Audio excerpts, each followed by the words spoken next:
जय श्री माँ।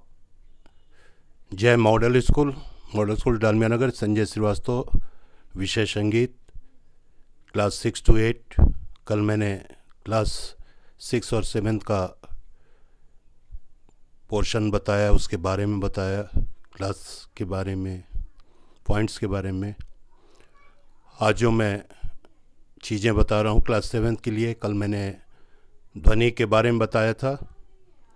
कर्णप्रिय ध्वनियों को ही नाद कहते हैं। ध्वनि, नाद, श्रुति, स्वर, ये आपका इस महीने का जो टारगेट था वहाँ यहाँ तक पहुँचे हैं। ध्वनि की परिभाषा तो कल बता दिए हैं।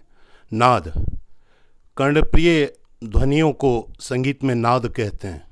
नाद दो प्रकार का होता है, एक आहत नाद और दूसरा अनाहत नाद, जिसे अनहद नाद भी कहते हैं। आहत का नाद का मतलब है जो कुछ हम लोग क्रियाशील होके गाते हैं, ये आवाज़ें आती हैं कर्णप्रिय, वो आहत नाद के अंतर्गत आता है। और अनाहत नाद का मतलब होता है ये नाद का प्रयोग मुंह से नहीं करते हैं, ये अंदर शरीर का नाद है, जिसे हम तपस्या वगैरह में या मेडिटेशन वगैरह में यूज़ करते हैं। साधारणतः इसको कैसे फील किया जाए, दोनों कानों में उंगलियां डाल के अपने अंदर की आवाज़ों को जो सुनते हैं, बॉडी में जो वाइब्रेशंस होते हैं, अंदर की आवाज़ें आती हैं, उसे हम अनाहत नाद कहते हैं। इसका प्रयोग संगीत में नहीं होता है, इसका प्रयोग तपस्या वगैरह में होता है। इसके बाद आता है क्लास 7 में श्रुति। श्रुति क्या है? इसकी परिभाषा ये है, वह ध्वनि या नाद जो आपस में एक दूसरे से अलग एवं स्पष्ट सुनी जा सके तथा उसका प्रयोग गायन और वादन में किया जा सके, उसे हम श्रुति कहते हैं। इसकी संख्या 22 होती है। अब 22 श्रुतियों से ही निश्चित अंतराल पर 7 श्रुतियों का चयन किया जाता है। ये श्रुतियाँ बहुत मधुर होती हैं, इन्हें स्वर भी कहा जाता है। और वही स्वर सा रे ग म प ध नि सा, सा षड्ज, रे ऋषभ, ग गांधार, म मध्यम, प पंचम, ध दैवत, नी निषाद के नाम से जाने जाते हैं।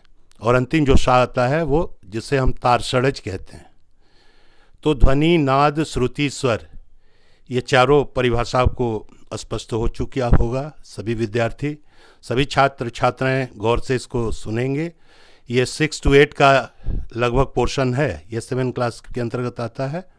इसके बाद 8 का आता है। कल के वीडियो में मैं क्लास 8 के लिए एक हिस्ट्री ऑफ तानपुरा में बताऊंगा। तो आज का क्लास ध्वनि, नाद, श्रुति, स्वर, श्रुति और स्वर की परिभाषा मैंने बता दी आज।